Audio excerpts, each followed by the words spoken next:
irra dalaga muraasa kanaaf hojiin akkamii akka hojjetamaa jiru itti ba'iinsa maal akka irratti gabaabsee ibsa isinii kenna sanboota yaadota wal jijjiirree akkasitti kenna jechuudha galatuma.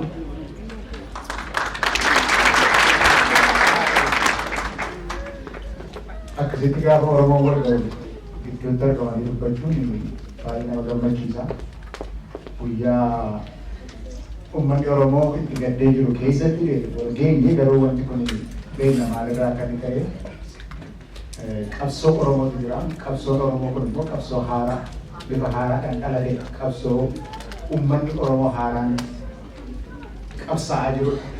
Isarratti maaliif yeroo kana keessatti konvenshinii kanaa yookiis yaa'ii Oromoo maaliif akka barbaachisatan dubbadhaa. Jawaar booddee dubbachuun rakkisaadha. Ani isin kakaasuudhaaf miti isa kakaasuun kan isaati. Silaas isaa wajjin warri raaba doorii jiru. Warri raaba doorii amma gadaatti darbuudhaaf qophaa'aa waan jiranii fi uummata kakaasaa waan jiraniif ani isin kakaasuudhaaf hin dhufne inni kan isaaniiti. Garuu waan jechuu barbaadu tokko maali yeroo baay'ee warra artistoota keenya irraati waan baradhuun qaba. Artistoota keenya warra amma uummata kana kakaasan keessaati Afaan Disiyootu jira. Afaan Disiyoo maal jedhee daandiin bilisummaa dheeraa fi daddabaa beelaa fi dheebuu rakkoo baay'ee qaba. Roobaa fi aduu irratti wal dabree gaaraa fi hallayyaa lokaan qaxxaamuree jedheeti itti fufa waa'ee qabsoo Oromoo kana hin hima. Hammam injifannoo guddaa arganneerra yoo jennee dubbannellee daandiin bilisummaa ammallee fagoodha. Darara gurguddaatu nu eegaa jira ammallee kan irraanfachuu hin qabnu. Yeroo ammaatti garuu qabsoon Oromoon kun lafa inni gahe madaaluu nu barbaachisa. Qabsoon Oromoo kun lafa inni gahee eessa gahe jennee hubachuun nurra jira. Karaan ittiin dhufee as gahee lafa inni gahee sana yoo hubachuudha baanne karaa fuulduraa immoo attamitti tooftaadhaaf tarsiima qopheeffachuu akka dandeenyu beekuu waan hin dandeenyee fi kanarratti waa gabaabaa tokko jechuu barbaada. Yeroo ammaa kana keessatti jaarraa amma keessa jirru kuni akka jedhamutti fincilli Oromoo kun kan ta'e fincilli dargaggoon qeerroon Oromoo kun kan godhe kan kaase jaarraa 16 booda waan haaraadha jedhameeti dubbatama. Kun dhugaadha. Waa'ee isaa dubbachuudhaaf yeroo hin qabnu garuu kan hin jechuu barbaadu Oromoon jaarraa 16 sana keessatti saba sodaatamaadha ture. Saba kabajamaadha ture. Waa guddaa immoo uummanni Oromoo jaarraa 16 sana keessatti waan ofii godhachuudhaaf barbaade hireetaa ofumaan murteeffata ture. Lafa gahuu barbaade ofumaan gahaa ture. Sababii maaliif jaarraa 16 keessatti akka sana godhachuu danda'e? Ergasii immoo maaliif dadhabe? Kana hundumaa keessa deemnee seenaa isaa xiinxaluuf yeroo ammaa hin qabnu garuu isa asirratti isin kaaseetanii fincilli kun maaliif ka'e waan jedhu waa gabaabaa tokko jedha. Hacuuccaatu baay'ate kan jedhan jiru. Hacuuccaatu baay'atee jennaan hacuuccaa sana baachuu jibbeeti dadhabeeti ofirraa finciluudhaaf ka'e kan jedhanii dubbatan jiru. Kun gartokkoon dhugaadha. Garuu hacuuccaa dhowwaa miti. Hacuuccaan duruma irra turte Oromoo. Lafti sirraa fudhatamaa, eenyummaan sirraa fudhatamaa, uummata alagaa duwwaatu bulchaanii, Oromoon kana caalaatti iyyuu Oromummaa isaa hamma inni dhabutti, Oromoon gargar bahee tokkummaan isaa caccabee inni baha jiru isa lixa jiru wal dhaalee, inni kaaba jiru inni isa kibba jiru wal dhaalee, Oromoon laafeeti ture. Hacuucciinuma jirtii jechuudhaaf hin jedhe. Maaltu haaraa ta'eere? Bara kana keessatti bara amma keessa jiru bara wayyaana keessa waan ta'etu jira. Bara 2000 akka afaan Faranjiitti dubbadha. 2003 keessa fakkeenyaaf waan hedduu waan ta'e keessaati namni anillee kabaju. Jawaaris kabaju hundi keessa kabajan kun Maccaatoo lamatti pirezidantii gaafa ta'u Gammachuu Magarsaa beektu. Dargaggoo Oromoo kan yuunivarsiitii gahuudhaaf jedhan kan sadarkaa olaanaa keessa mana haayiskuulii keessa barataa jiranii sassaabeeti barsiisa. Maal barsiisa ture? Waan inni barsiisu argaa dhageettii Oromoo barsiisa ture. Waan inni barsiisu waan aadaaf gadaa ture, waan heeraaf seeraa ture, waan jiruuf jireenyaa ture. Waan kana barsiisa. Ijoolleen kana baran ijoolleen mana barumsaa keessa turan ijoolleen kana keessa baran gaafa yuunivarsiitiitti galan kanan illee irratti qooda fudhadhe irratti dhaaballee qabu turan. Dhaabni isaanii gaa'oo kan jedhu jira. Gumii Aadaaf Afaan Oromoo. Gaasoo kan jedhu immoo yuunivarsiitii Adaamaa keessa jiru ture. Gumii Aadaaf Afaaniif Seenaa Oromoo kan jedhu. Akkasitti walitti dhufaa ture. Lafti siyaasaa itti cufamee jennaan Oromoon aadaa isaatti deebi'eeti of barbaadu fedhe, of barbaadu eegalee jechuudha. Akka kanaan Oromoon walitti hidhamuu jalqabe. Oromoon dammaquu jalqabe. Oromoon gargar bahee ture wal baree of baree. Oromoon deebi'ee of baree, Oromoon deebi'ee wal baree, Oromoon tokko ta'e. Kanaaf gaafa sadaasa 12 fincilli gaafa dincitti jalqabu lafuma hunduma dhukkubse. Lafa hunda dhukkubse. Achi ce'ee Dambidalloo dhaqee achiitii as deebi'ee Jalduu dhaqee Jalduudhaatii Harariin dhaqee Hararii Arsiitti deebi'ee biyya guute. Sababii kanaafidha. Hacuudhaa sanatti tokko godhetu hin ta'in Oromootu wal baree Oromootu of baree. Ol ofiisaa baree. Maalirraan of baree? Sababii waa'ee Oromoon ta'e sana. Waa'ee Amaara jibbuu yookiis warra Oromoo hacuuce jibbuu utuu hin ta'in Oromoon of baree of jaallatee maqaa isaatiif akka inni dhaabatuti gaafa barootitti tokko ta'ee akka dhagaa ta'eeti jabinaan ka'e. Wal baruun sun wanni gammachuunis barsiise waan ijoolleenis baran isa malee immoo kana naa wadhaa artistiitu walitti dubbata ture. Gaafa Finfinneen Adaamaatti hagalu jedhame. Adaamaatti hagalu jedhame jaarsoliin dhufanii warra yuunivarsiitii kadhatan. Ijoollee keenya deebisaadhanii namni itti dubbatu hin turre. Hamma muummicha ministiraatti gahan homaa waan itti dubbatu namni isaan dhaga'u gaafa dhibu sirba tokko sirbame gaafa sana. Hin teenyu maalumatti teenya alam mangistaata bira deemna wanna gubaa'een jedhu dhageenyaa jedhe gaafa sana dhageessu miti. As keessa oolu dhaga'uu dide hin teenyu maalumatti teenya jedhee of kakaasuu jalqabee jechuudha. Yookiis Hacaaluu hin beektu Hacaaluu kan ammaallee miti gaafa sanallee xinnaa guddaa caalee jedhee gaafa inni sirbu. Yookiis immoo waa'ee keenya jedhee sirbu. Waa'ee keenya utuu itti dhiisanii silaa nama dhiisuu jedheeti waa'ee keenya hime akkasitti walitti hidhame jechuudha. Uummanni Oromoo akkasittiin walitti hidhame. Amma lafti inni ga'e ergi akkas ta'e tokkoome jedhee waan dhufe tokkoomutu sin barbaachisa. Tokkoomutu nu barbaachisa waan jenne kanaaf maal jalatti tokkoomna? Maal irratti tokkoomna? Maal qabanneeti tokkoomna? Hundi keenya illee Oromoo ofiin jenna miti. Maaliif Oromoo taana? Maaltu Oromoo nu godhe? Afaan tokko dubbanna dhugaadha. Aadaa tokko keessas jira dhugaadha. Garuu akkuma aadaa sanatti jiraanna. Amma akka gadaatti jiraanna. Amma akka gadaatti yaa'ii yoo dhaabbate gadaa keessatti hundi taratiibaan dubbata. Ilaaf ilaameetu gidduu jiru. Ilaaf ilaameedhaan walitti dubbataa jechuudha. Kan tokko nu godhe aadaa hamba haftee aadaa keenyatti deebi'uu keenyadha. Haftee aadaa keenyatti deebinee gadaa keenya jalatti hiriiruu keenyatu tokko nu godhe. Ani kana keessa deemee kana waan inni isinii jedhu hin qabu. Amma namni mormu jiraaree kun gadaa jalatti miti kan taanee kan jedhu. Aadaa keenyatti tokko nu godhe. Gadaa keenyatti jalatti tokko taane. Ammoo egaa ijoollee gaafa dhalattullee gadaa sana keessatti waan gadaan taate barsiisaa achi keessatti guddifachuu yoo dandeenye sana barsiisaa guddifachuu dandeenye Oromoon hin jiraata. Yoo Oromoon jiraateti of bulchuun jiraata. Yoo Oromoon jiraateti sooromuun biyyaa jiraata. Kanaaf itti barbaachise yeroo ammaa kana keessatti lafa irra geenye sana madaallee hooggantoonni dhaabbilee adda addaa kun walitti siiqanii akkuma Oromoon dur godhu rakkoon biyyoolessaa gaafa jiraatu Oromoon hin yaa'eeti mari'ata. Gumii keessa ta'a. Yaa'iidha godhateeti mari'ata. Mareedhaan ta'a. Maree wanti ta'u jiru. Sababii kanaaf mari'achuu barbaachise. Lafa dhufnes baruuf, lafa geenyes ga'uuf. Lafa geenyu fedhus kanaafi walgahii sana irratti waan gadaa kun maal akka ta'e akka mirkaneessin tokko isadha. Ani sitti dhimee hin fixu. Amma as ta'ee waan kanaa nama tokko wajjin illee haasa'atan ture. Gadaan waan bulchiisaa duwwaa miti. sirna bulchiisaa duwwaa miti gadaan. Gadaan sirna bulchiisaati, gadaan sirna moral system jedhu, economic system waan baay'eetu keessa jira.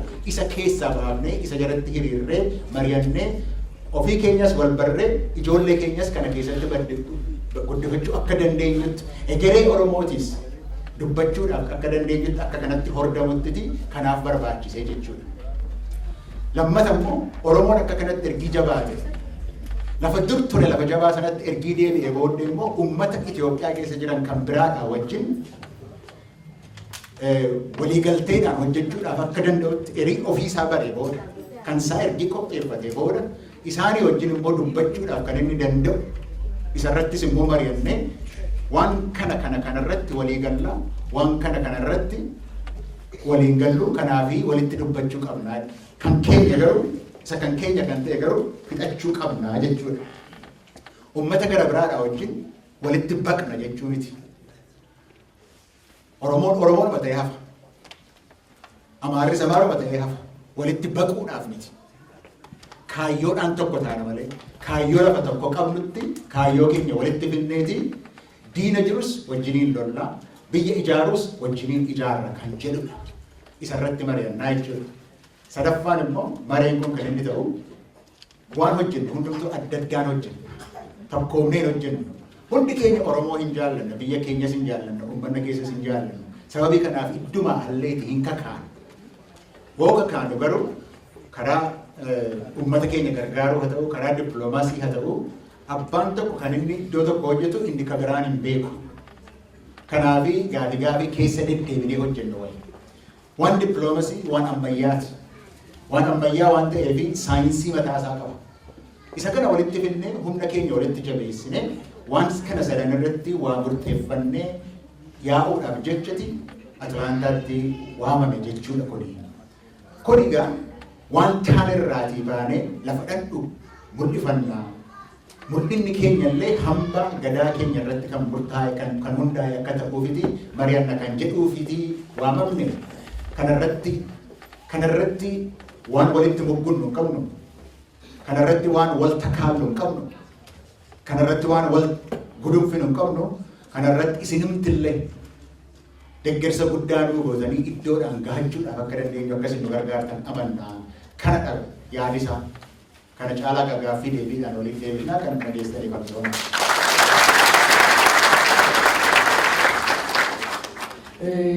Hedduu galatooma bara kana beektu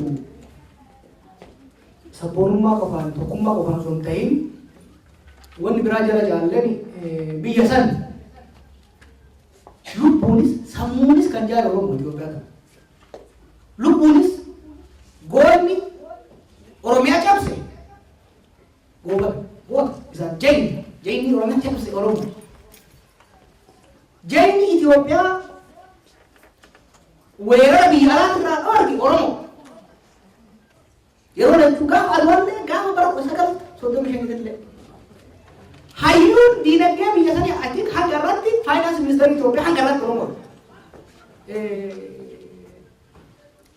Ilma dheeressaa fa'arraa kaasee hanga Girmaa Birruu asii dura kanatti namni biyya seenaa aartii biyya sanii kan guddise Oromoo. Seenaa biyya sanii kan barreesse Oromoo. Mata Oromoo kanatu barana Oromoo hojjechuu eegale diina hojjechuu dhiise. Hayyuu akkanaa kanatu jiru akka itti Oromoo cabsan sirna tolchatu. Hayyuu akkanaa kanatu akka itti Oromoo bilisoomsan hojjechuu jira jechuudha. Kanaaf injifannoodhaan deemu jirra. Wanti waggoota muraasa dabran kana keessatti gaafa gammachuun odoo namni maraataa jiruun nu qare. Rakaasee hamma ammaatti wanni godhaa jirru diskoorsii biyya sanii, haasaa biyya sanii, ajandaa biyya sanii set gochuu danda'u. Waggoota dabran kana keessatti wamanu jenne irratti warri bitas jiru warri mirgas jiru kaasii achi jirus wamanu jenne irratti waa abaaranii dhugaa waa abaaranii lummu wachaa jiru. Yoo nu faarsanii lummu wachaa jiru. Nu dura dubbatee waan dubbatamu sana lafa keessa isaa jechuudha. Kanaaf hayyuu akkanaa kana of keessaa qabaachuu keenyaan of keessaa qabaachuu osoo hin ta'in hayyuun akkanaa kun immoo isiniif muu hojjechuu isaatiin galanni qabsoo bilisummaa Oromootiin haa ta'u jira. Amma yeroo itti kennee bal'inaan irratti mari'annaa galatooma. Gaafii shan fudhanneeti. Gaafiilee shan waliin fudhannee akkasii bal'inaan deemnaa jechuudha. Nama tokko asirreetti nagaa baatee maqaa himuun barbaadu ana haasawaan hin qaanfadhaa. OMN gartee waa'ee Oromoodhaa godhe sabaa sablammoota biyya san keessa jiru akka Buraaneedhaa, akka Somaaleedhaa maaliif gartee pirogiraama Amaarinyaa kana gaggeessanii jara kanamaa afaan isaanii hin dabarsine jedhee nagaa qaba. Gaafii sana gartee barreeffatu. Ana dura barsiisaa kiyyaa ka'ee namaan kabaju dura dubbachuu hin danda'u. as yoo dhuftan irra wayyuu.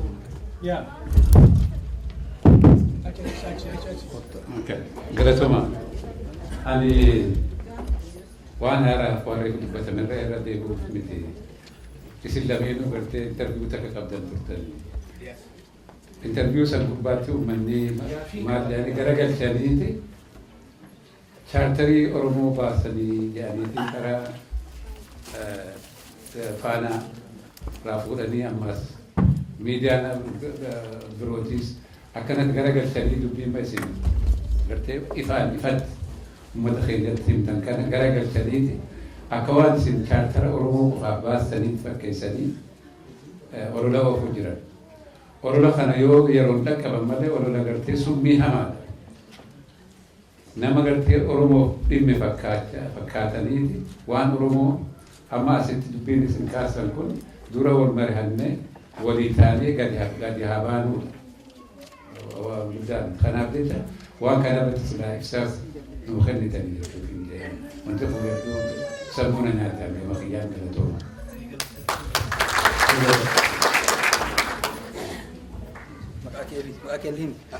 Maqaan koo Iyyaa Selemoo jedhama. Gaafiin xiyyeeffannoo jedhama boojoo irratti. Wanni inni irraa dubbachuu fedhe miidiyaan isin propagaandaadhaaf loltuu guddoodha. Wanta waanii seenaa biyya keessatti arge keessa zamana dargiin biyya bulchusan yeroo sagaleen bilisummaa Oromoo dura daqiiqaa 15 banama ta'e jijjiirama isiin uummata Oromoo alaa fi keessa jiru irratti isiin fiddee arge. Yeroo takka itti aanaan mootummaa dargii Fissaha Dastaa nama jedhamu magaalaa Jabuutii dhufeeti itti gaafatamaan koomunitii Itoophiyaa Zawdee Daffar jedhama namni Jabuutii irraa dhufe ni yaadata. Nuti Eertiraan nu loltuu fi TPLF nu loltuu irraa rakkoo hin qabnu yoo dandeessan sagalee bilisummaa Oromoo nurraa dhaamsaa akkasitti nu bilisummaa ta'e mirkaneessinaa jiru. Gaa waan biraa jechuun fedhu hagam takka propagandaan seenaa uumtii hayyuu wallaalaa gootee abbaa biyyaa biyya dhorkitee saba jiru sabummaa isaa hanqiftee anarra caalaa isiniitu beeka hayyoota. Wanni niin jechuu fedhe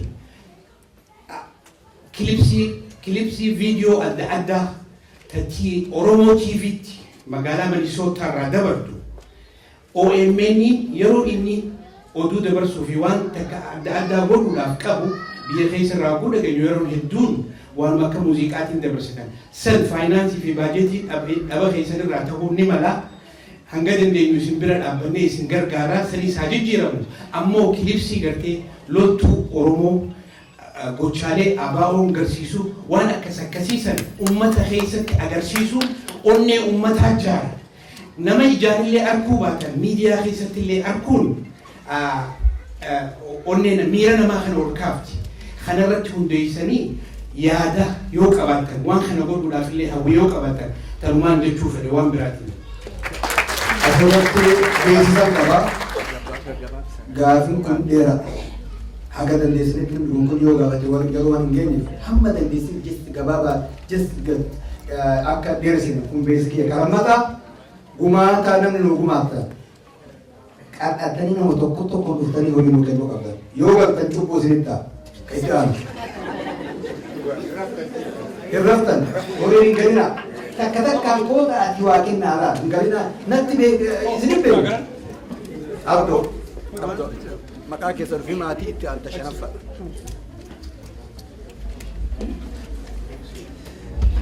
Maqaan kiyya Abdoo jedhama. Gaafiin tiyyallee hedduu gabaabduudha.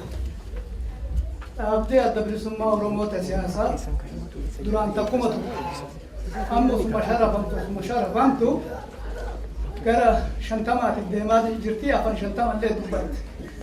Warri isaan geegessulleen ammoo umrii yoo laalle hiriyoota akka kiyyaa kana warra qajeelchuufillee hedduu jabaatan sila sadarkaa soorama ba'an irra jiran ummata akkanatti argitee jallate kana dhaaba siyaasaata akkana jallattee addaan faffacaate kana hedduu daladdanii jirtanii fayyaata amma soorama ta'ati baalli dargaggeeyyii dabarsaa jettanii immoo haala kamii walii galchuu yaaddan kanuma namaa galtooma.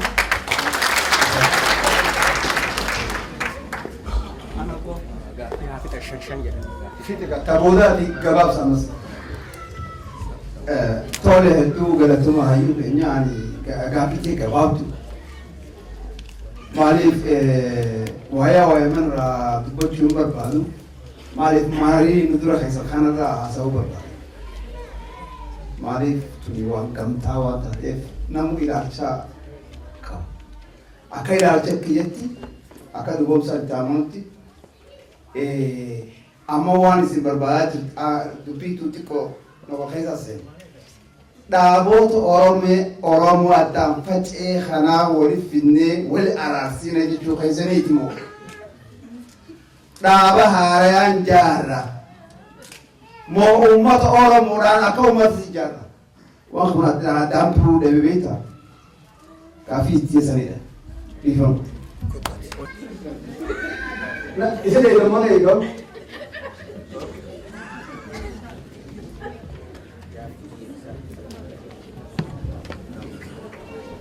Ani gaaffii sadiin dhaga'e. Gaaffii sadiin dhaga'e. Inni tokko isa waa'ee orolaati. Sirba jaallatan ani jenna waan hin jedhu kan qaba. Boon jaalladhes maal barraa bareedu gaarii qaba. Maaliif hin jedhee nama mansila jedhu waan jedhu tokko gara sirba sana keessaa diinni diinaa hiree namaan laatu. Toftaan raasan malee yeroo dhaqaan baasu. Bilisummaa dhugaa kadhaan hin argamtu dhiigaa fi lafee hamma lubbuun baatu. Waa'een Oromoo kan inni dhukkubsu xinnaa miti. Sababii dhukkubsuuf immoo olola duwwaa miti. Ololli waa guddaa inni olola sana olola ofirraa deebisuu ni danda'ama. Kun waan hojirtu. Dabsuun waan afaan Oromootiin dubbatee afaan Amaaraatiin hin dubbatu. Nummuu afaan Oromoo hin beeknu kanaaf waan wanti fakkaatee dubbannaa jedhee jiru namichi inni waa'ee kanaa dubbatu. Afaan Oromoo hin beeku afaan Oromoo attamiin beeketii waa'ee shigiggirii dhaabbachuudhaaf jedha jedhee dubbate. Kun waan eegamuun irra jiru. Kana caalaatu taas maaliif diinni diinaa hiree namaan laatu waan jedhaniif. Kana bi'uma beekna. Kanaaf qabsoo malee wanti nama baasu jecha irrattis qabsoo qawwee duwwaatu hin taane qabsoo nama qorolaa kana irra. Isaanis qophee qabna. Isaanis dadhabbii qabu. Waltajjii isaan barbaadan. Waltajjii kan isaanis haa ta'u, waltajjii kan keenyas haa ta'u, kan orma kan biraas haa ta'u, ololli badaan sodaachisu jechuudhaan hin jedhu. Inni lammataa immoo dargaggoonni akka hooggantummaa dhaabbilee siyaasaa Oromoo keessatti akka dhufanii fi maal gochaa jirtu kan jedhee isuma hin jedheen gadaa gaafa jedhee dubbata. Maaliif waa tokko wanti gadaa keessa jiru kan Oromoo uummata kan biraatti addaan baasu waan gadaa jechuun seeraan buluu jechuudha. Nama duwwaa otoo hin ta'in Oromoon mukallee gadi ba'ee seera malee hin bulu. Oromoon bineensallee bineensa daggalaatiif illee seera qaba. Bineensi daggalaa yoo midhaan keessanitti gale daljeessa keessa ari'ata malee daljeessa ajjeesuu hin danda'u. Abbaan maasaa sun seera qaba waan ta'eef Oromoon seeraan bula. Waan siyaasaa keessaa immoo wanti seeraan bulan tokko jechuun gaafa gadaan kee dhumte keessaa baata malee gadaa sana keessan keessu. Gadaan raawwatteennaan keessuma darbuudha. Namni Oromoodhaaf loobu, namni Oromoo hojjetu gadaa cabsee, seera cabsee Oromoo hojjechuu hin danda'u. Sanumaa miti gadaatti adeeminu.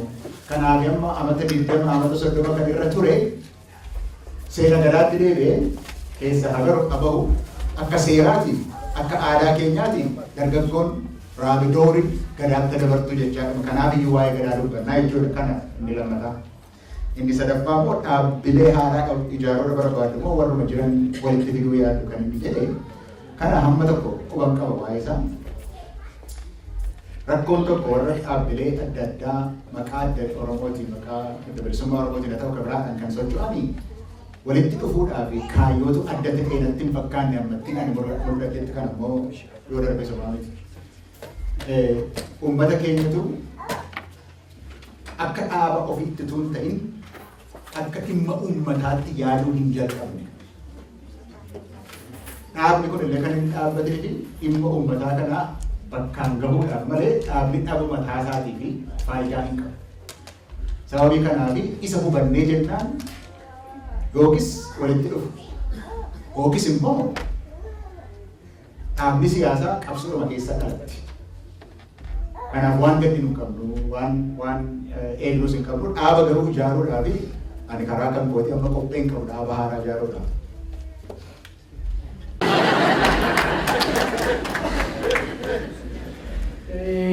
Gaafiin waa'ee laala kanatti qoon deebisee kana deebi'a. Ka sabaaf sablabiidhaan maaf hin kenne ka jiru fedhii guddaa qabnee iyyuu yaalle warra ogaadeen kennee turre komeetan wayyaaneen chaayinaa fi warra kaan gargaarsifattee saatalaayitii irraa mutallas yeroo hedduu Oromoo waggaa darban ol deebi'uu baratee jira. Namni kun wajjin ol deebi'uu kusaakisa. Tokko rakkoon sanii sabaaf sablamni hundaan awara amara le dabalate warra tillee dabalate OMN kennu qophii hunda isaanii warri hararii ofirra daree yoo qophii jiraatan nuufita warri sida maaliif afaan dhugaamamu hiree orgatamu maal akka taate akka uummata Oromoo beeku jiru. Biyya san keessatti namni afaan ofiitiin akka baratu akka dubbatu akka hojjetu qabsoo uummata Oromooti.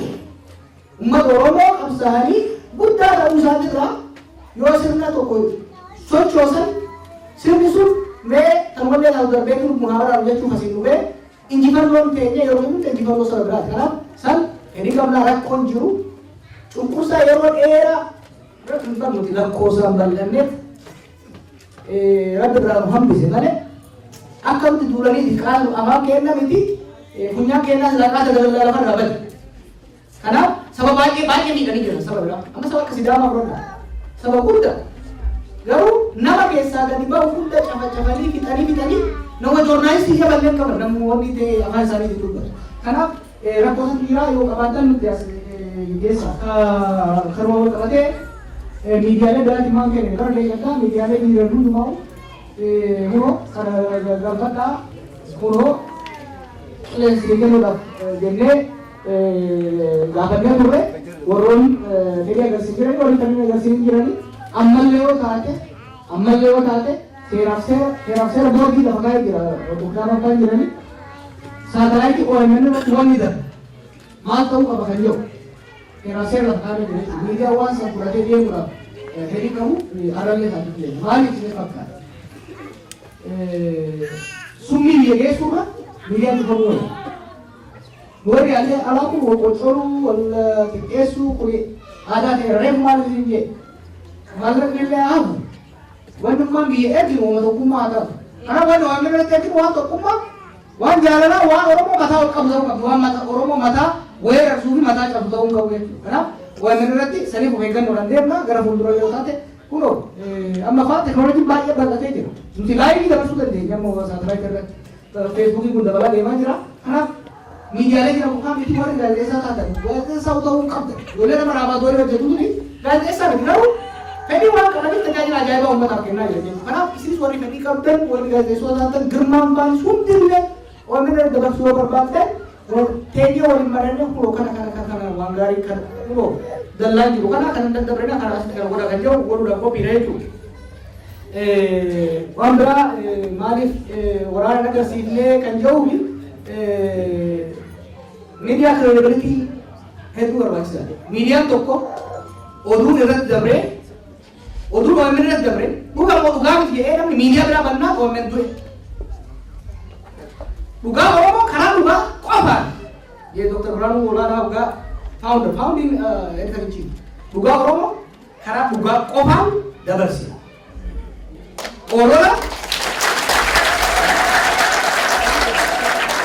Olola qabatama hin qabne wama fedhe dhufa malee olola dhugaa hin qabne uummanni Oromoo ifatee didee jira.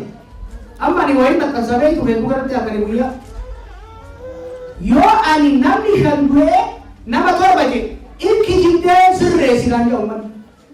Ana warra dhageebeetu maaliif uummanni Oromoo Dr. Gammachuun Oromoon waan sadii irratti hundoofti jedhe. Dhugaa, nagaa, finna. Dhugaa bal'aadha finniin isaanii haa ta'uu danda'a. Nagaa bal'aadha peace. Nagaa finna development guddina Oromoo.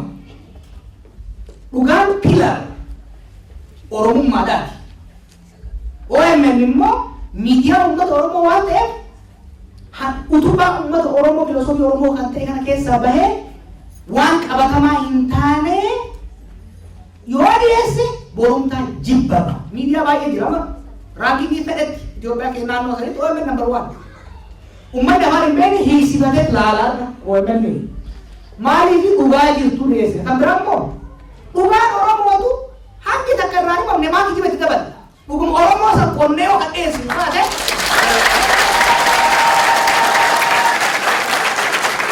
wanni OMN qabsoo kana kana jabeessuu danda'eef waan dhugaa Oromoo onnee isaa keessa jiru san waan agarsiisan gara fuuldurallee kan itti dhufu. Dhugaa taanan ni gabaafna. Kijiba taanan maaliif waan fedhe ta'an hin dhiyeessinu. Kana as adeemnu.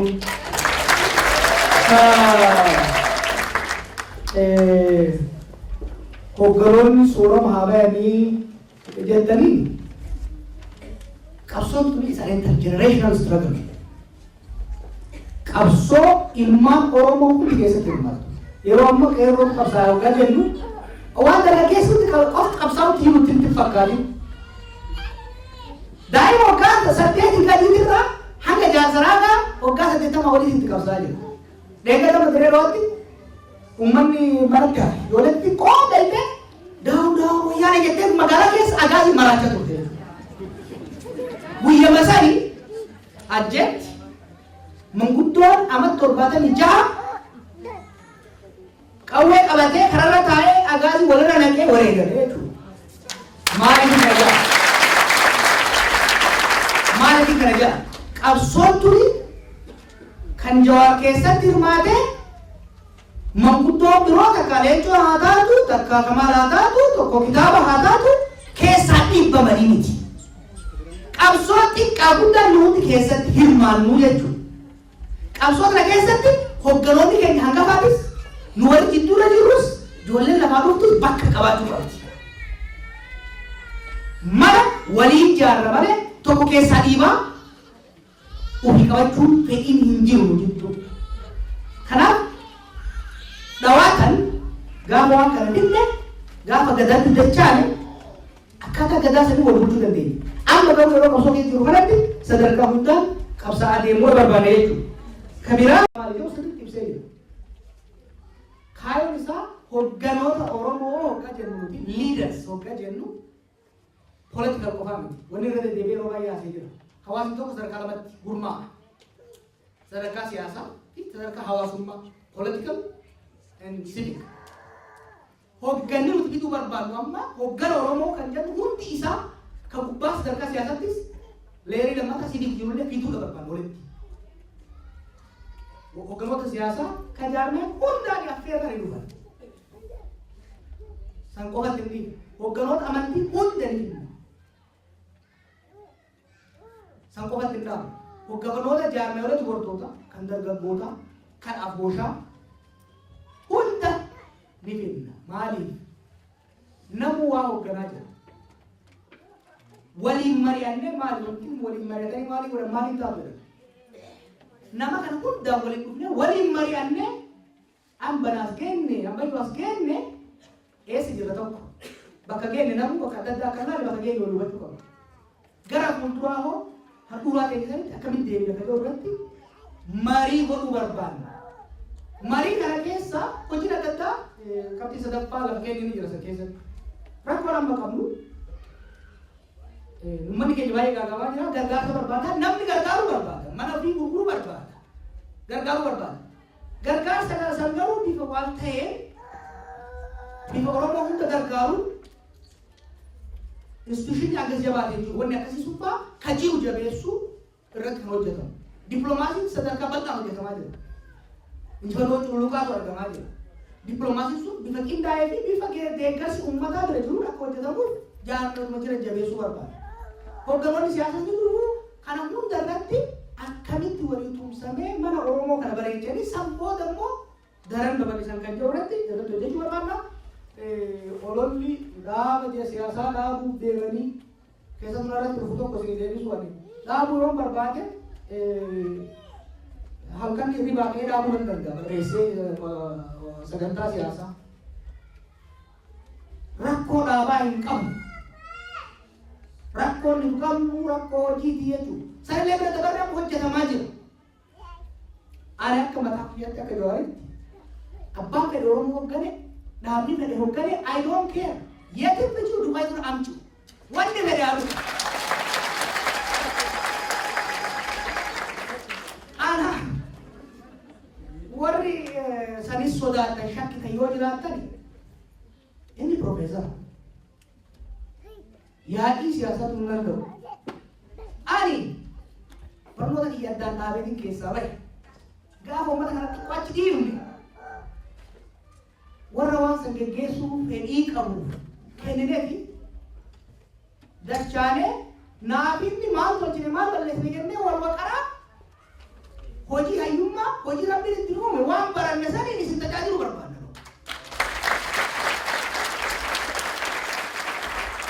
kanaaf waan akkasillee haa dhaabbatu nuti as keessattillee wanni barbaannu dirqamni nuti jiru akka hayyootaatti akka warra hiyoosaa hoogganaa alwaayimanii hoogganaa namoota hedduu jira sadarkaa adda addaatti jiru nuti Oromoo kana caayaa takka gaazii takka jalatti finne waa'ee Oromiyaa irratti akka mari'atan gochuudha barbaanna. Kana irratti immoo ilmaan ayyaa ilmaan Oromoo cufti kan waa hoogganaa jiran hundi ni affeeramu akka dhufan immoo itti waywaanne yaammannaa gadaan Oromoon adda faffacaatee deemtu hafe gadaa Oromoon boolla takkatti ittiin dhumtu guyyaa takkatti ittiin kaatu takkummaan kaatee birbinyessitee daaraa godhu jirtu kana keessatti hoggantii Oromoo walquba qabaachuu qaba adda addaan fiiguun faafaa jennee kanarratti kan hojjechuu barbaadu kaayyoo isaa kana jechuudha.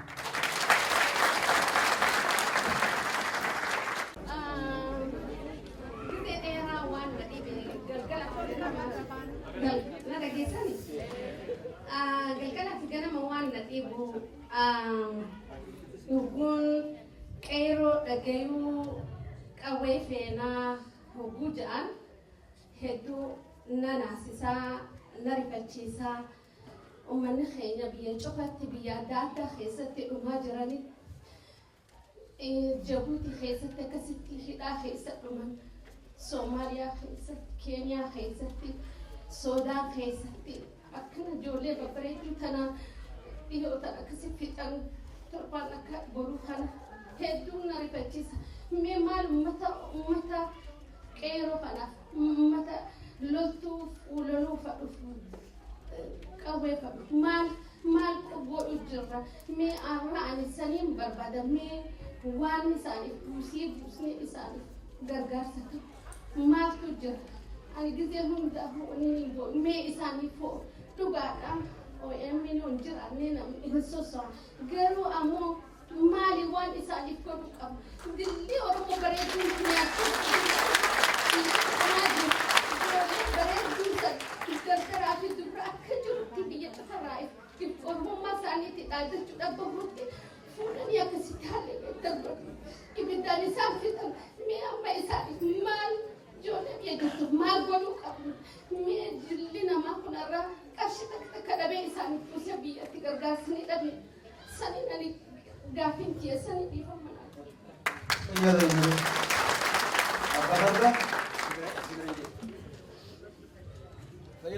fayyataa gaggeessitoonni OMN warri kan deeggartan hundi keessanuu waaqayyo isin haa eebbisu galata guddaa qabdu.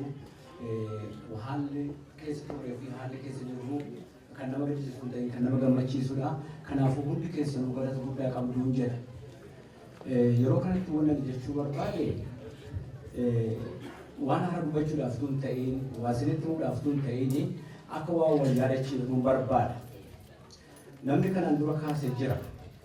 Biyya Oromoo keessatti Itoophiyaa warra ijaaran bara Minilikii kaasee amma bara Tigree ammaa kanatti iyyuu namoota Oromoo akka ta'e hundi keenya walii gala natti fakkaata.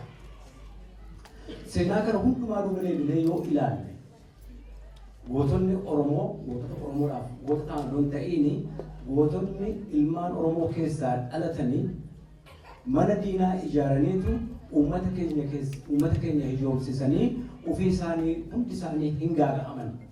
Tokko isaanii maqaa isaanii lakkaa'uu hin barbaadan hin dandeenya barbaachisaa yoo ta'e. Tokko sana. Lammaffaa yeroo gabaabaa dura yeroo dhiyoo keessaa garsuun tokko ka'anii turanii ijaarmaa Oromoo walitti finna jedhanii beeksisa walitti finna jedhanii amma tokko deemaa erga turanii booddee ofii isaaniitiyyuu gara ijaarmaatti geeddaramanii ODF ta'an akeeka tokko lafa kaawwatanii jechuudha.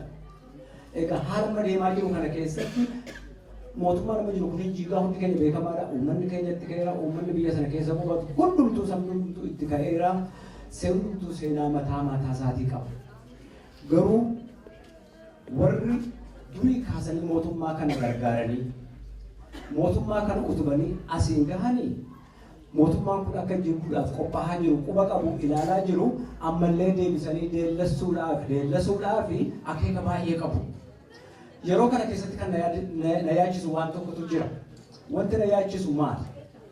Akeeka darbe hundumaa keessattuu geggeessitoonni Oromoo iddoo adda addaa dhaabbachuu isaan irraan kan ka'e diinaaf meeshaa ta'aniiru.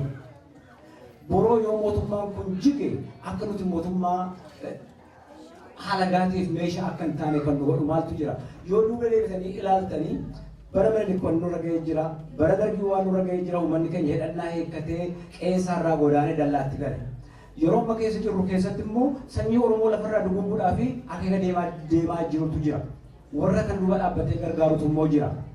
Ani kanan isin gaafadhu isinis borganama manguddummaa oofuuf deemtan kana gara tokkotti xunxaltaniitu ijaarmaa tokko taatanii torbarraa saddeetirraa 10 taanee bakka adda addaa dhaabachuu deemnooyyuu Oromoo onneessinee hadhaa keessatti uumne biyya Oromoo dhugaa jedhamu sana Oromoon keessatti dagaagee abbaa biyyummaa isaa beekamee jiraachuu danda'u uumuudhaaf deemna kan nuti wal gaafachuu waan itti fakkaata. Teessoo keessatti argamu Waaqayyo sinaa eebbisu. Lihat temu jajam tu fakati tu rakam jawab. Lama fida kan tu rangkan demo. Kafi ku itan takut kot kot. Ini sabor. Nur agak Galatoon gaafiin xiyya Amaaraa fi Oromoo yeroo ammatti walii galanii silaa diina amma jiru kana irratti irratti duran kana bareedaadha. Garuu fuulduraaf hoo akkamitti walii galuu waliin jiraachuu danda'an? Dhibeen sabni Amaaraa alaabaa tokko afaan tokko saba tokko ta'aniiti boodaaf akkamitti Oromoo wajji walii galanii waliin jiraachuu danda'an kanaan biyya barbaada galatu.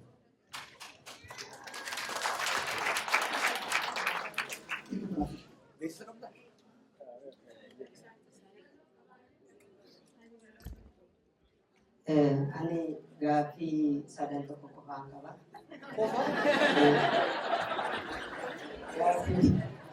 Gaaffii sadii qofaan qaba. Gaaffii sadan keessaa inni dura karaa dippiloomaasii namoota biyya alaa jiranii jara kan humna uwwachuu irratti jarri kun akkuma beekamu akka isaan nama ajjeesan akka isaan nama dhiyan Ameerikaan quba qabdi gantaan Awuroopaas kuma qabu.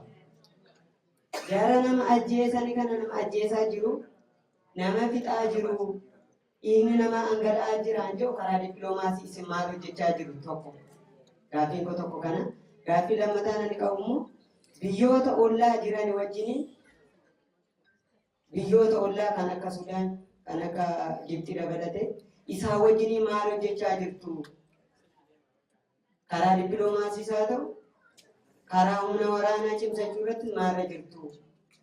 Isin amma akkuma jettan kan OMN kun diigee balleessa wayyaanee jettanii amantu?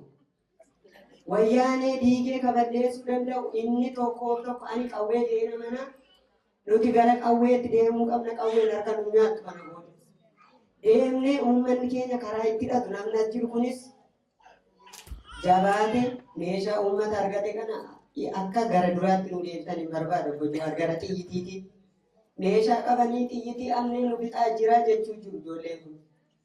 Xiyyitii haa bitannu warras deemnu filaachi nu ergaa nutu hin deemne yoo hanqinni humnaa jiraate. Yoo hanqinni humnaa jiru yoo hanqinni humnaa jiru hanqina qabeenyaa jira ta'e immoo qabeenya ammallee dabaluu qaba. Ani jaakeetti koo kana biraa gurguree laachuu qaba ijoollee kana. Ijoollee luka qullaa deemanii ijoollee lafeen isaanii cabee bakkeetti kufanii haati irratti boosu kana qawwee qabachuu qabna. Gaaffiin namoota biyya jiran tokkoof tokko isaantu du'aa jira. Isaantu adda durummaatiin dursaa jira. Nuti lammaffaa qaama sadaffaa ta'uu dandeenya. Jarri kun ofii isaanii lubbuu isaanii bor argachuu hin dandeenye maatii isaanii irraa. Haati tokko ilmoo ishee guddisuuf qoraan baattee kaan gabaree qonna mana namaa galee daa'ima isaa guddisee erga barumsa yuunivarsiitii geessisate abaa jiru. Dubbiin ammarri jirri kun dubbii siiriyeesiiti malee dubbii irratti qallannu.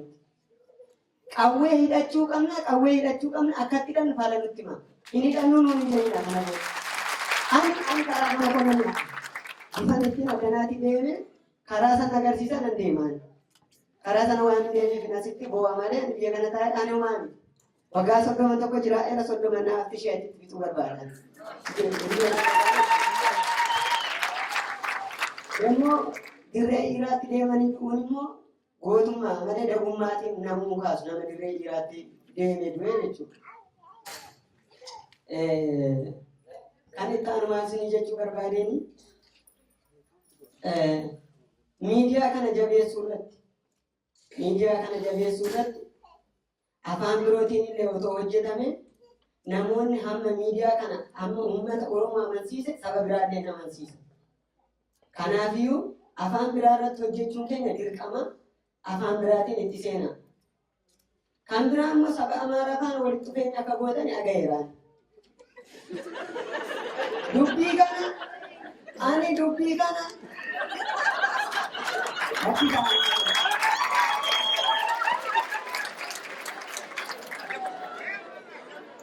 Garitti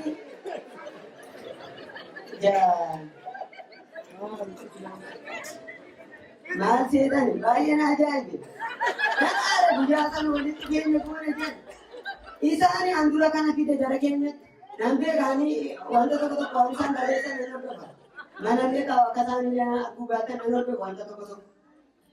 Rakkatanii hanga dawal qaayitti nu jalaa fudhatame jenna as jiraachuu danda'u sabni Amaaraa hin beeku. Naannatti illee isaanitti nani maali? Yoo muukaatiin hiriyoota qabaa isaanumatti illee nani maali? Hanga rakkatanii nutti maxxanuu barbaadu isaan nurraa bu'uu barbaadan. Nurraa aduun. Gargaarsa yoo barbaadani gargaarsa humnaa yoo barbaadani kan agaa daangaa Oromiyaa irraa bu'ee Finfinneetti karaa ijaaruu danda'u humna namaa qabu. Qarshii yoo barbaadani waan qabnuun miidiyaa keenyas haa ta'u saba keenya gargaara. Lafa yoo barbaadan lafa qabu. Daangaa yoo barbaadan daangaa qabu. Aadaa yoo barbaadan aadaa qabu. Maalummaa yoo barbaadan maalummaa qabu.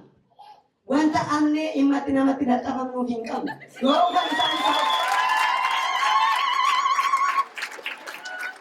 yoo barbaadan deemanii haa gargaaran warra TPLF. Dasa bakka ani kan kana jechuun barbaada bakka. Haa gargaaranii nuti humna keenya fayyadamne malee maaliif dubbanna har'a kanaan walitti qabu ni miti.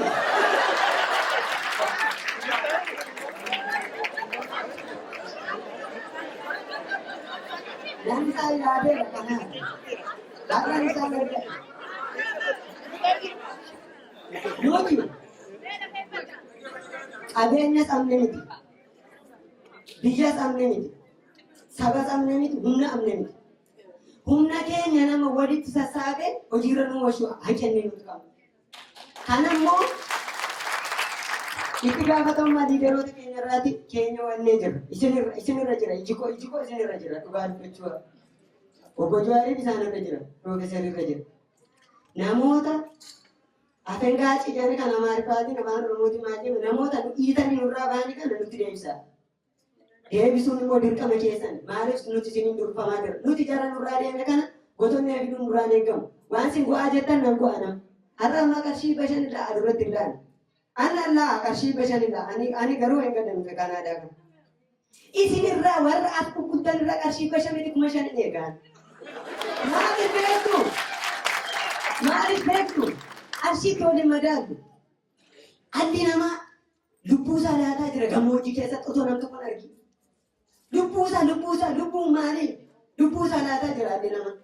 Qarshii haalaan maal isaan yeroo qabsoon jedhanii amma arganne jedhanii nuti lolee biyya bilisoomte jedhanii kana miila isaanii qullaa deemaa turan midhaan isaan gammoojjiitti lubbuu isaanii laata karaatti dhufaa olii garaa turan jalatti tafkiin kun nuti Inna nuu fida jara nurraati deemee jettanii kana nuu deebisaa beektota keenya kana walii galuun immoo dirqama keessan isinii liidii goona yoo jettani inni dura dippiloomaasii namoota jiranii faana beektota keenya gurguddoo jiranii faana walii galuun dirqama keessan dirqama isinitti ilaanne walumaa adaraa isinitti haa ta'u. Galatoomii abboota ani yaaddoo tokkon qabaa. Yaaddoodhuma kana kaasuufini wanti amma hojjetamaa ture yookaan 25 waan jaarraa tokkotti qophaa'ame waanumatti qophaa'amee dhufan hojjetu jechuudha. Waan haaraa tokkoon ilmaan Oromoo ajjeesaa dhabamsiisaa ikoonomiirraa buqqisaa ani naannoo seentaraatti hin dhaladhe. Qe'een abbaa kootii irra namatu godoo biraatu irra jira. Namni miliyooniin lakkaawwamu qe'ee akaakayyuu abaabayyuu isaarraa nama biraatu mana irratti ijaarrata. Alaalaa qubaan agarsiisa suni kunoo mana akaakayyuu kootii ture. Har'a alagaatu irra jira jedhee biyyatti odeeffamu. Namni miliyooniin lakkaawwamu lafarraa buqqa'e. Dhiyoo kana matsaafa tokkon dubbisaa ture. Matsaafa kana ijoollee raayyaatu barreessaa. Afaan Amaaraatiin barreeffame. Namni Oromoollee waan afaan alagaa hin dubbisu. Dhaga'uus hin barbaadu. Garuu ani adamseetiin dubbisa. Matsaafni kun maal jedha? የራያ ህዝብ ጥያቄ ከአፄ ዮሐንስ እስከ ኢህአዴግ yeroo sanaa jalqabee namni raayyaadhaan mirga dhalasaa ofiin of bulchuudhaan wallaansoo gochaa ture jechuudha. Amma ammaatti gaafii sirxeen fa'illee yoo ofiin of bulchanii naannoo isaaniitti of bulchanii adareen of bulchu nuyi mirga kan hin arganne jedha. Atsee Yohaannis yeroo biyya isaa keessatti dorgommiin ture raayyaa keessatti baqatee achitti baqannaa isaa fixatee deebi'ee taayitaa fudhate. Gaafa taayitaa fudhatu saba Tigreetiin dhaqaa lafa raayyaarra qubadhaadhaa jedhan. Lafti midhaan ta'u horii biqilchu lafti gabbataan lafti nama nyaachisu lafa raayyaa ture naannoo Tigreetiin. Neechariidhuma kun waan biraa jechuudha fi miti neecharumatti kennee Oromoodha. Achi qubadhaadhaa jedheeni yoo achi hin qubanne nama kana didu yoo gad jedhe miila keen kutaa yoo jedhe morma keen sirraa kutaa kan jedhe. Yoo qubattan immoo lafa raayyaa kana Oromoo qofaa miti caakkaa isaallee lafarraa haqaadha. Nama isaatii miti caakkaa isaallee lafarraa haqaa jedhe. Jarri kun yoo dhufani Baalee guban, Sidaamoo guban, Ilubaaboor guban, Wallagga guban, caakkaa sana bakkaan ga'anii jechuudha. At the same time namootatti bobba'anii tokko tokkoon adamsanii keessumattuu namoota mirga ofii gaafatan ajandaa isaaniitti hin bulle kan hin gabbarre adamsanii ajjeesaa turan. Namni isaan taargeeti godhatan dargaggoo educated Oromoos namoota baratan. Namoonni baratan isaanii wajjin namni hin jirre nutti jira jedhanii yaadu. Kanaafi namoota kana adamsanii ajjeesuu, eliminate gochuu, akka intana wallaansoo Oromoodha leadershipii dhabsiisuu, Oromoo dhabsiisuu isa kanatti jiru. Kana jechuu koo dura yoo Finfinnee dhufani Mallas mataansaa yeroo tokko waan inni jedhe kana booda Tigraay hin beela'uu jedhan. Inni dhugaa ta'e. Ergasii Tigraay hin beela'u. Waggaa 15 Noorziin yeroo hunda beelatu jiraatu. Amma waggaa 25 beela Noorziidhaan nageenya. Beelli suni Saawuzitti gad dhufe jechuudha. Waraannis Saawuzitti gad dhufe, dhibeen Saawuzitti gad dhufe, waa hundi Saawuzitti gad dhufe. Beelaan hin fixu, qawween hin fixu, kana hundaan ittiin bobba'an. Seenaa Itoophiyaa keessa nama Oromoo fi bulchaa Itoophiyaa kan ta'uu danda'u. Oromoo fi risoorsii Oromoo nama kontirool godhatu bulchaa Itoophiyaa ta'a kan jedhu isa kana qabu. Kanaafi amma wanti Jibuuti Bushooftutti ta'e ana kanatti agarsiisu officially abbaan fardaana durseera dhala tokko sanyii tokko lafarraa duguguu kan faranjiin ethnic cleansing jettu sana isatu calqabame jechuudha. Kanaaf yoo dandeessani miidiyaa keessani waa'ee ethnic cleansingii kana otoo itti yaaddanii itti bobbaatanii gaarii natti fakkaata. Galatooma.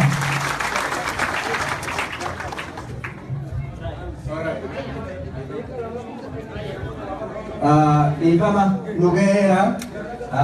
As keessa namoonni gaaffii kakaasantu jira. Namootni sabaaf sablammoonni biraa kan gaaffii gaafatan hoo jiraatan mana kana keessatti hiree kennii fi naan jedhani kuni dhugaatti waan godhamuu qabu. Namoonni as gadi ba'anii afaan Oromollee danda'uu baatuun afaan alagaatiinis jechuun afaan Sidaamaatiin yookiin Amaaraatiin yookiin gaaffii gaafachuu danda'u mirga qabu yookiin saboonni biraa Somaaliin illee jiraachuu mala as keessa beeku waan dhiifama naa godha. Namoonni gaaffii gaafachuu barbaadan gaafadhaa hiree isiniifan kenna. Jira afaan Ingiliziitiinis dhiifama alagaa jechuun tokko isuma ga'a. Okay. Namni afaan hin galleef afaan Ingiliziitiinis gaafachuu danda'a. Okay, if there is anyone here who wanna ask a question in English, please come forward and ask question. Jechuu keenya, okay? Afaan Ingiliziitiinis warri gaafachuu barbaadan. Kanuma waan hin jirreef I think dhumateera natti fakkaata. Isaan irraa deebii deebisna. Garuu asii adde Urjiin gaafattee one quick question, huh? Oh, dhiifama. Okay, beeksisa egaa itti fufaa nyaachi hoobee laftan nyaachi jira jedhanii paak isinii godhanii raayita wal isinii kennu asuma fidattanii nyaattu. Nyaachis jira. Kan biraa waan akka t-shirtiin OMNs kan gurguramu jira garaa keessan bitaa warri immoo Fayyisaa Leellisaa t-shirtii qabu isaanis fundraising godhuutiif kun gurguru isaan irraas bitaa garaa keessanii addee teenya dura taa'an warra dubartii yoo kennuufi baadhee siran taa'udha.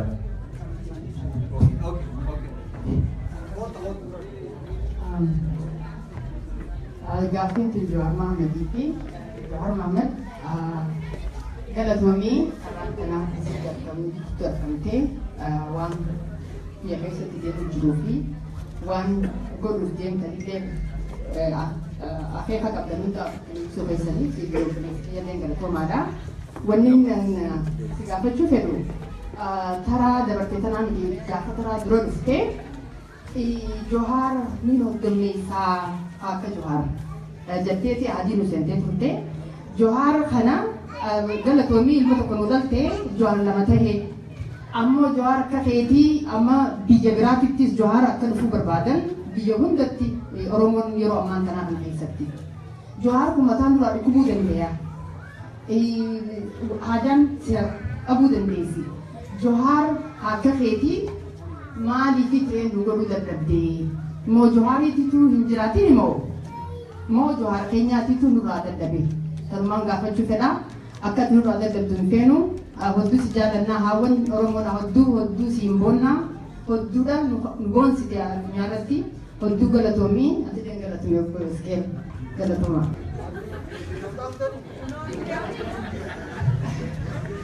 Buongiorno, Bagaragaan. Biyya duraa Sofiya.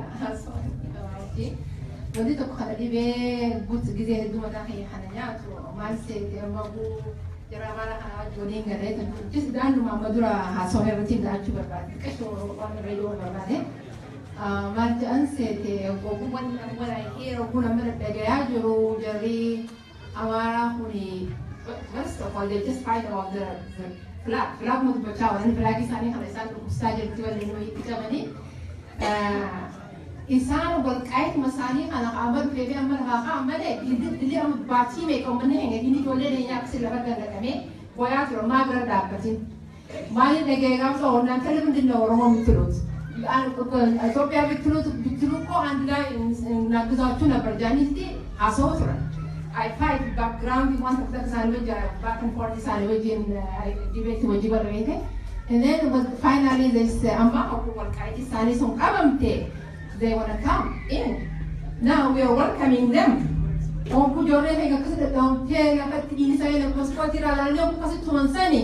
I was watching, I was following what they used to, they have so many together that we did too many, Gabani Randam. The more and more Roman thing, most latate. In the America, opposite Hadamotate Gabani, they sacrifice themselves. Okay? Not yet on one hand. How come we have to be accept Jeremony Nubitadroni, Nugabro Sama, Goversotadrani Erafi? We all know what we came through our years, okay, for years to year. Mali Fiamma Nuti, if in that them let Movich are president Tokoje, if in that them if then they have to watch for one time make a home, Kamna, Dilagakam, no what he said he will either to matter with me. Tokitumakana Nubila Hanar, Kaniti to Hessa Senarisa. They try to cases and before this in them. They said it's in the Garana Tegan Commander and Tegan Munifata in Yatamanjala, Jara Harza. Okay? Tamanjas. Tamanjas is from the Migania. We don't even Tamanja. To wear more than 3 times only about to be more like about to like away time to dinner parador. Okay? Kanayanan amma jarri amba nutiwan sarla nemes we asani hadane kitlaw gonana one that fakatu we have to think about this before conclusion of Songenian think again we have to see what I analyze it before deep analyze what kamna di famawaji galatoman sinja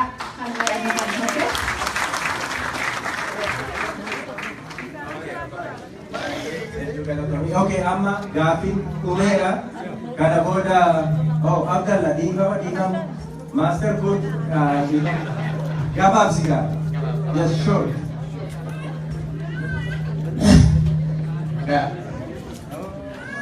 galatoma waan nuti isa liitii Atlaantaa kana kan fudhate isa yaada biraa misoota irratti gocha tokko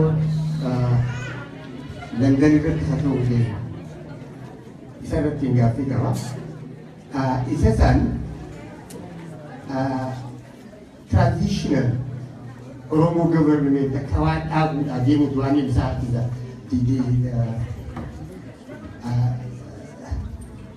bubbee bubbiftuu jechaadha. Inni san hoggaa godhamu repercussion isaa sabaa fi sablammoota biyya san keessa jiran kan tumsaa ta'uu danda'anii fi waliin dhaabbachuu dandeenyu isa sana kan ilaalamaa wildaat ikluudhaaf dhiibboo inni London irra godhamee amsan gaaffii keenya ifama mucaa'oon tuni ani Oromoo miti garuu hiree waan naa kennitaniif I have a question to ask you. Here you go. Okay, thank you, Jor. It's my first time to meet you, and I'm curious about the transition government charter. Is that prepared for all Ethiopians or the Oromo peoples only? So it's just curiosity. Thank you. Okay, thank you. Okay, short and sweet. This is the last one. And I'm going to go that way. We're going to get this one. As I'm going to say, indemnity. Gafinti ya Okojohar is a team at the had a chance to have to Barbada. He do see her of Facebook.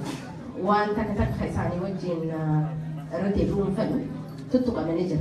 Akasma watching a set to an individual Barbada said Dunkaba. Garu.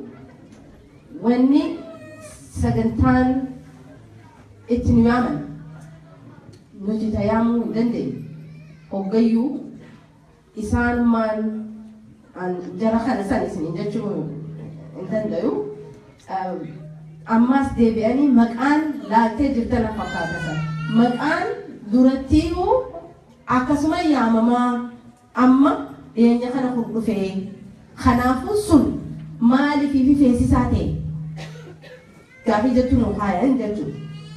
Yoo sanii isin hayyamtan jechuun yoonni keenya yoo wajjin hayyama gootanii anis wallagguma naa yaamamu rakkoon hin jirtu atilleen bakkuma keessan yaamame yoo ka waliin jettan taate ilmaan keenya bilaashi dhuman seenaan keenya uummata akka keessan hin jirtu jechuudha. Kana isin xinxiltanii isin yaamtanu yeroo ammaatitti humnitinii fi irreen abbaa hunda feesisaadhaan irra deddeebinee nuti jechaa ooluu waan kana hogguu siyaaman akkaataan isaan itti dhiyeessan akka biraati maali nama keetu bineensa si godhu fadhanii jiru kuninuuf gala kadabra irraa nu gala waan takka nu godhuu hin danda'an haa xureessanaa haasawan ni dhageenya ni hordofna hojiidhaan arkaa jirraa jechuudha. Waan kana ta'eef mee isin yaanni if dura uummata keessanii ibsaa deemta yoo ka jiraatu taate akka nuti dagaggama nutti hin taane barbaadu. Wajji teenyaan isaanii sun rakkina hin qabdu. Bineensaa wajjin teenya nuti Oromoon nagaya qabna. Waan kana ta'eef maaltutu nuti booddee teenya nuuf aan akkanatti jiraachuudhaaf. Feesisaadhaan Kanadaan Montreal kabajaadhaanii Firaanchitti jiraatti. Alaabaa isaanii qabatanii jechuudha. Albertaan akkasii qabdi. Ontaariyoon akkasii qabdi. Kaayyoo akkasii maali diddaan isaan dhukkubsu? Maaliif xiyya nyaachuudhaaf keessaa kaayyata? Rakkinni hoggayyuu hirriba isaan dhoorge humnaa kanuma kaniin gaafachuu barbaadu galatoomaa. Okay, gaaffii asirratti xumurame hedduu galatooma amma karaa deebituutti deemu. Gaaffii asirratti xumurame hedduu galatooma amma karaa deebituutti deemu. Gaaffii baay'eetu gaafatame. Ani gaaffii kana hundumaatiif deebii qaba jechuudhaaf hin danda'u waan walumatti qabaadha waan jechuun fedhutu jira.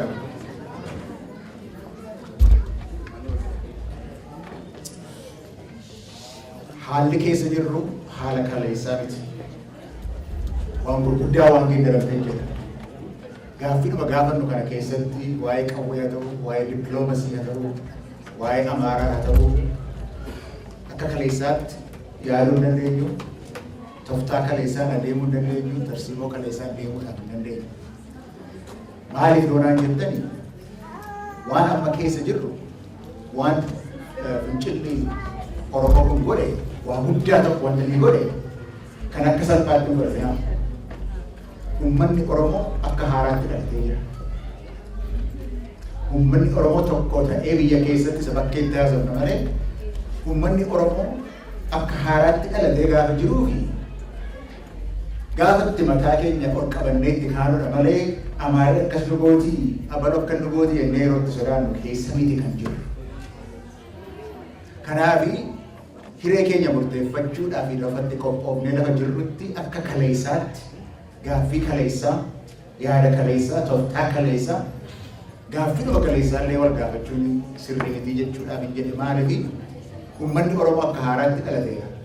Sabboonummaan Oromoo kan kanaan dura beektonni Itoophiyaa Oromoon sabboonummaa iyyuu hin qabu warra beektota isaaniitu Oromoo gaarii kana karaa malee deemsisaa jira kan jedhanii amma Oromoon xinnaa guddaa jaarsa jaartii utuu hin jedhin yaada tokko jalatti hiriiruusaa uummata addunyaatti mul'isee jira.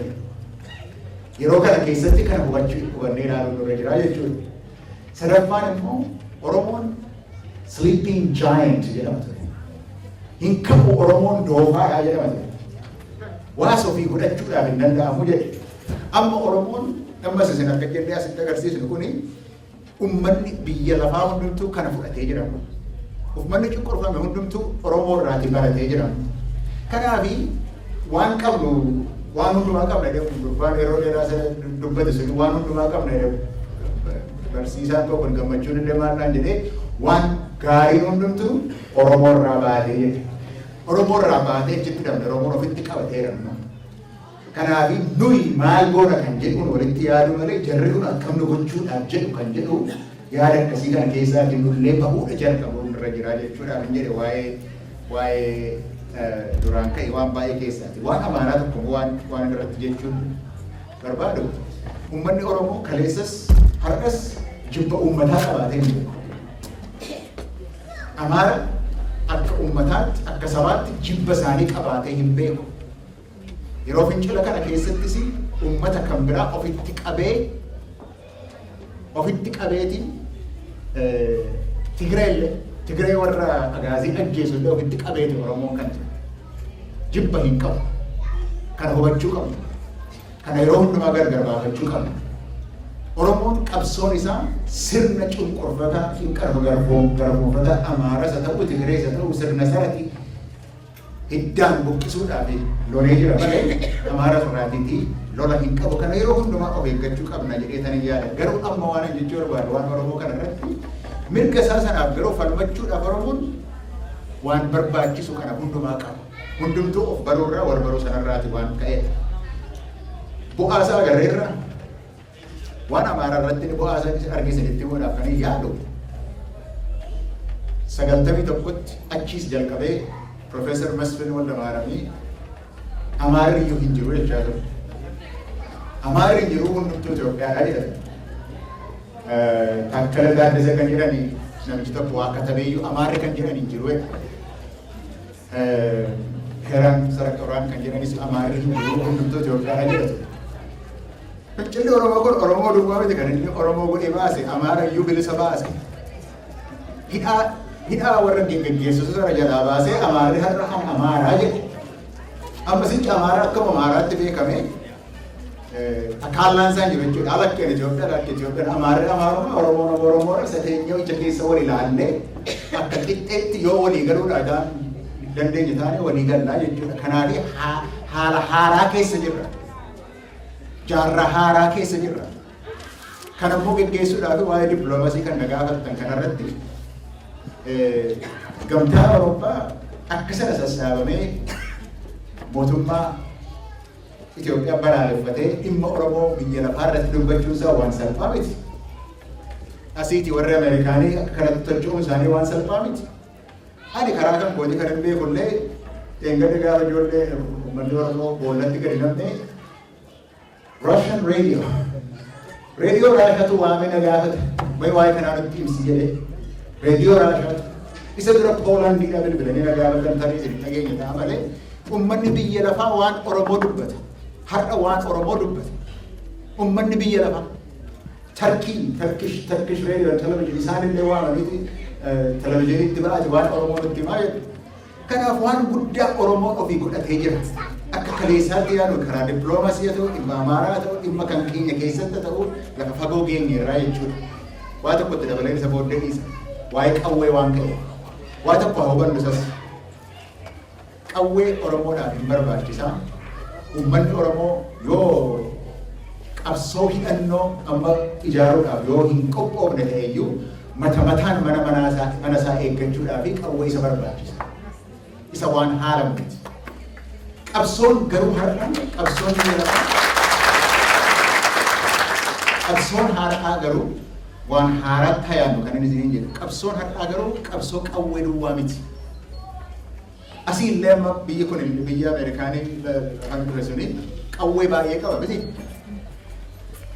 Farri isaan lolan garuu qawweedhaan miti amma saayibarii kan isaan lolan.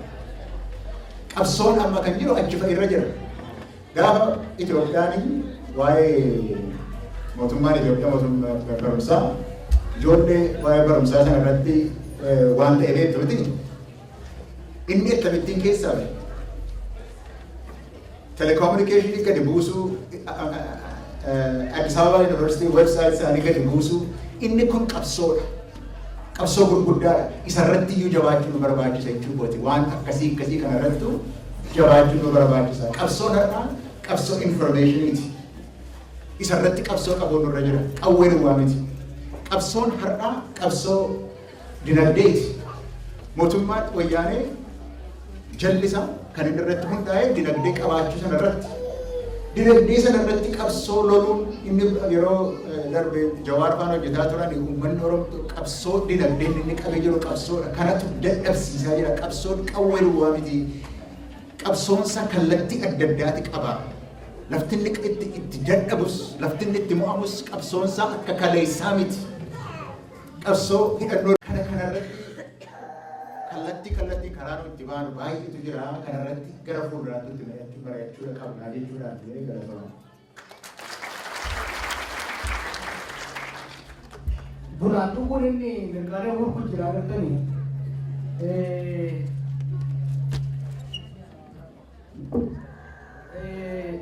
Ka gaafileen hedduu ka'e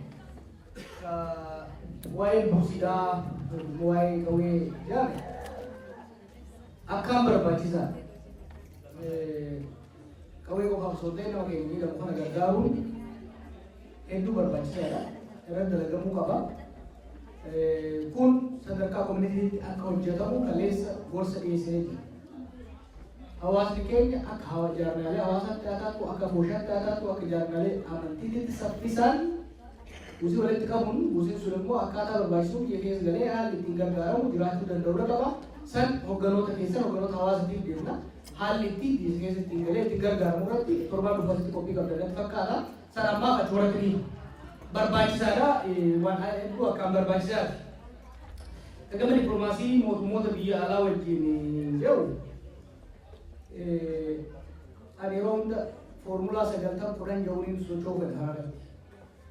Dhibba alaa haa ta'u sosochuu irratti. There is a new reality. Dhugaa haaraan uumamee jira. Humna Oromoon amma qabdu kana naannoo sanitti wanti qaba hin jirtu. Kana wanti hubatamu jira. Garuu wanti biraan immoo irraanfachuu hin qabne, ka haaluu hin qabne maali? Hanga galees walaanii walaaloolu sabni Amaaraatiin Oromoo hariiroo yeroo dheeraa qaba. Toltuu hamtuu. Waan laatutti namni addaachitee hafuu miti. Biyya takka keessatti jiraannu biyyooloo jiraannu. Saba gurguddaa lama. Saba gurguddaa lama kan mataa kalees wajjin duudhaa qabu san ashaboo irra facaasuudhaan wayyaaniin as geesse. Isaanii jechuun osoo hin taane naannoo sanitti nagayaan bilisummaadhaan jiraachuu waan barbaannu saba guddaa nu keessas jiru moorallaa jiru kana wajjin mari'achuun wal hubachuun barbaachisaadha. Kana goggaa goonu of eeggannoo guddaa barbaachisa kana isaanitti illee himaa jirras kunis maal hariiroo aruma malkaa kana ceedee malkaa ta'an irratti wal gannu odoon taane bifa gadi fageenya qabu bifa samboon lamaan akka sabaatti walitti dhiyaatan irratti mari'achuu barbaachisa. Konveenshinii kanas kan qopheessinu paartiin ani ijaaruu fi paartiin namichi tokko ijaaruu dhufee waliin haasa'uurra saba bakka bu'oon manguddoon biyya saba sanii hogganoonni amantii hogganoonni siyaasaa hundi akka mul'oon irratti ta'anii ambana kan mootoo isaan ta'e ambana dubbiin bakka dur hin jirtu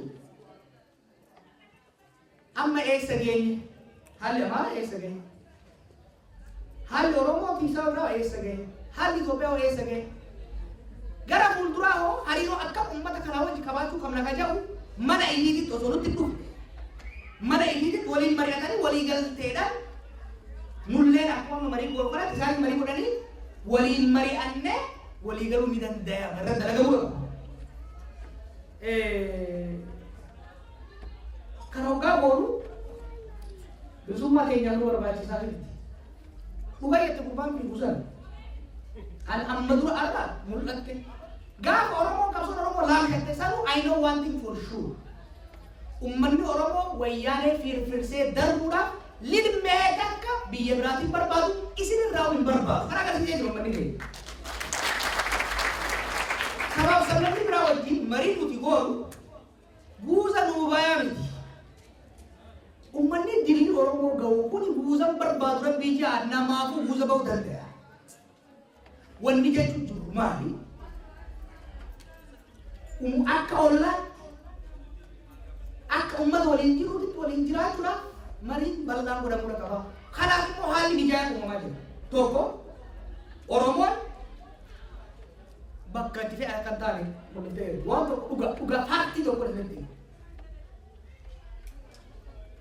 gara fuulduraa biyya akkam turuufaa kaan baa yoo beekuu baanillee waan takka garuu jala murree beekuu dandeenya. Dhaloonni alagaa feete lafa habaatu sanii haa dhuftu dhaloonni alagaa feete amma dura amma booda Oromiyaa bulchuu ittiin dhiibne uumamee jira. Kana nu qofaa miti namoonni biraas ni argan. Wanni haalli bareedaan dhufe biraa maali? Warroonni maqaa Itoophiyaatiin Oromoo cunqursuu saamuu barbaadan warri kaleessas arras jiru wayyaanallee maqaa Itoophiyaatiin uummata Oromoo cunqurse. Maqaan sanii uummata saamuu dhiituun akka hin danda'amne nu qofaa fi uummanni Amaaraallee maqaa saniin deemuun bu'aa akka hin qabne hubatee maalidha dannoon Baardaarii Gondarra ture. Amaaraannet ኩራት ነው። ኦሮሞማን በርሚደጉማ ዋንጀት ይቻላል ይያችሁ አማሩማ ሳቲን ቦኔ ቁፉ ሙፊረታ አማራ ሳታቱ ወያኔ ሳታቱ ወርኒ ዱረ ሞርማ ቱሬ አማሩማ ሳኒ ወይ አቱሩማ ሳኒ ዲ ተይሰን ኑረት ይፈይዳ ተይሰን ኑረት ይፈይዳ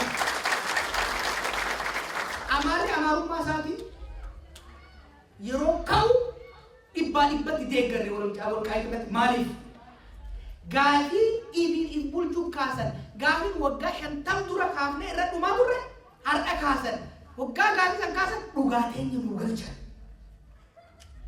dhugaateenya takalee haalaa turan san nu galchan turtulle baga nu galchitanii ulfaadha jenneeti humna guutuudhaan deeggarre gara fuuldurallee ni deeggarra gaafii warra konsoo deeggarre gaafii warra amaaraa waliin deeggarre jiru maaliif dhugaarratti hundoofne waan deemnu qabsoon Oromoo handhuufis dhugaa waan taate gara jijjiiramni humni sabboonummaan dimokiraatawaa uummata Amaaraa biqilaa dhufuun naannoo asanitti nagayaa tasgabbii baasuudhaaf hedduu barbaachisaadha. Itaasu dhiinkaree ni deeggara. Humnoonni gidduu kana yaa'ii godhaa jiran kuni garii wayyaani garii humnoota farra Amaaraa fi farra Oromoo ta'ani warra ummata Amaaraa maqaa Itoophiyaatiin jala hiriirsanii Oromiyaa fi Oromoo saamuu barbaadan jechuudha. Ummanni Oromoo ummanni Amaaraa maal jedhu? Amaarummaa keenyarraa tuqinaa lafti keenyarraa tuqinaa akka Amaaraatti naa kabajaa jee yookaan jedhu warra maqaa saniin nama saamuu barbaadu san hoongeessa jechuudha. Duulli isaan duratti baran Oromiyaa maalii godhu mootummaa chaartara maalii dhaabu jedhan wanni isaan jedhan kuni dadammaqiinsa amaarummaa eenyummaa amaaraa sabboonummaa amaaraa dhufe san kan Oromoon deeggarte san Gondar irratti Baqqala Garbaa mari'aachin ነው manni amaaraa waggaa jedhu warri kun hin jenne bee garaa isaan cabsan የኦሮሞ ወንድሞቻችን ደማችን ነው ወጋጅ አይ ትግሬ ቆማ ወይ ወያኔ ቆማ በጂ ካን ወጡ ደንደው ረቀብ ደንደው ከራ ይሚ ሶዳቹን ቀበል አማራዎች ናሳይና አማራዎች እንዱበት ነው እንዱ ቀበልና ዋላቱ ተዳጭ ነው ነው ከና ወጋቱ በዱገሩ ሶዳዳ ገመቺሱ ዮኪ ገርጋርሲቱ ኮሶንታይ ወሊን ጅራቹላ ወልከበጁላ ወሊን አሶን በርባሻው አንዴ ከገራ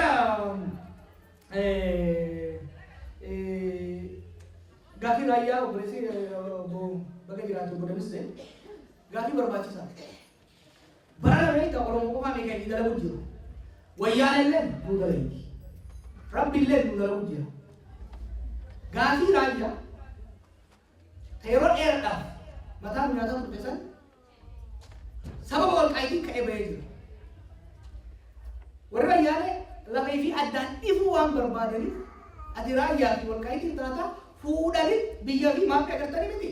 Beenishaanguliin Gaambeellaan gamana Affaariif Somaaliyaa waliin qabanii deeggartoota akka nama fayyaa qabuun ta'anii abbaa isaa yedii masfal maal jechuu turan maayinooritii allaayans marsanii hojjechuudha. Rabbiin amaara itti kaasa ammas gaa'uus takka. Maaliif gaafii hin bulchuu dhugaatti keessa jiru sana. Uummanni keenya kan raayyaattis uummanummaan kamuu biyya sanitti mirga isaatiin buluu danda'uu qaba. Oromiyaa keessa sabni biraa jira. Sabni sun haqa isaa eeguu danda'uu qaba jechuudha.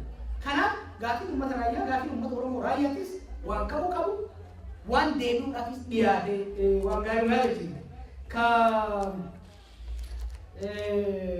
Kana booda Tigraay hin beela'u jedhaniif nuti uummata kamuu akka beela'u hin beela'u. ummata Tigraay amma boodallee rabbiin beeleysi garuu nuti beelaa isaan quufuun waan hin taane qabeenya keenya irratti nuti beelaa isaan quufuun ta'u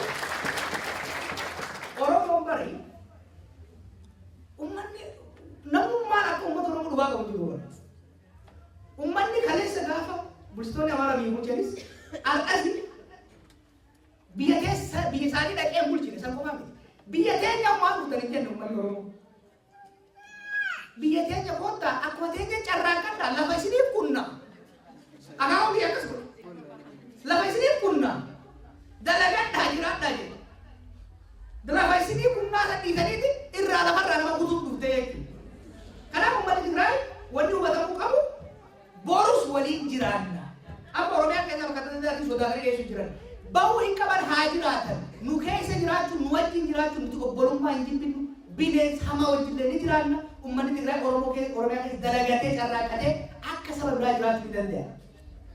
Wanni nuti hin hayyamne abbaa fedhe haa ta'u Tigraay taatii Chaayinaa taatii Hindii taatii Araba taatii lafa teenya irraa nama keenya buqqaasa. Lafa teenya irratti ifii duroomaa nu hiyyoomne lafa isaa irratti tolaan zabanyaa nama biraa hin ta'u. Kana wani yeetu jiru jechuudha. Namni Itoophiyaa bulchu Oromiyaa nama tola. Karaa sirriitti itti yaada ajaa soo hin jee. Lolli Eertiraa fi Tigree jidduu, lolli Eertiraa fi Amaara jidduu, lolli Somaaliyaa fi jara Tigree jidduu, nothing to do with nothing else. Wanni guddaan leecalloo Oromoo fi Oromiyaa jidduu jirudha. Kana maaliif hin jee? Gara fuulduraatis deeggartoota waa'ee waraanaa waggaa dubbatu wanni dutaniif maali? Dantaa keenya abbaan fedhe afaan ifaa malee irraan deebi'a. Naannoo sanitti qabeenya keenya irratti abbaa taanee wal jidduun nagaa eegne ollaadhaan wal kabajnee jiraachuudhaaf humni Oromoodhaan wal gidu humni siyaasaa, humni hayyoota, humni waraanaa dirqama isa mas kana jaarrachuu danda'u qaba. Maali akkuma amma jaan kana fuulatti haaqaannee waliin dhiyaanne boru qabeenya kanaa jecha weeraramtan. Gabrummaan harree irratti sirraa buutatu isin deemuu dandeessi yoo shimala jabaa qabatanii fagootti firra sodaachiftan malee. Kanaaf san ijaarrachuun dirqama akka ta'etti ka Yorin dummeessin jetta tokkichaa hojjetamne ka sanii miliyoona kan jiran as bee akka biyyatti miidiyaatti haasa'uu dhabu malee ijoollee biyya keessa waan kan hojjetaa jiran ijoollee miti. Ijoolleen doktoroota beekaa. Ijoolleen xiqqoo seenaa ijoollee iskuulii miti. Biyya ijoollee iskuul keessa warra dhume kan taana injineerota siiniyoota doktoroota nurses ijoollee haasaa isaanii dhaleessanii mormii irratti haasaa isaan haasa'anii irraa hojii agartan bilchina kumaatamaan kana caalu kumaatamaan miliyoonaan as bahee jira jechuudha. Wanni ani abbaa fedhe wajji haasa'uu danda'uuf wanni duula fedhe labsuu dandeenyu yeroo baay'ee waan baraanne haasa'aa. Oromiyaa boolee hunda baasa haba wagga jennu isaan irraa fudhanna maaliif ni beeyna dhaloonni akka hoggansi akkam gandarra hanga godinaatti akka jiru. Mataan akkam onneen akkam Oromiyaa keessatti akka baatu waan beeynu Oromiyaa keessatti bittaa gurguddaan guyyaa shanii hin jiru xaphi hin jiru. Oromiyaa keessatti hiriirri bahu qaba ni jiru. Oromiyaa keessatti qabeenya wayyaanee barbadaa'u qaba ni barbadaa'u. Maaliif kana ta'a? Hoggansa na caalu ani akkuma warra jara haalitti hundi ani maayikiraafoona isaaniiti waan biraatti miti.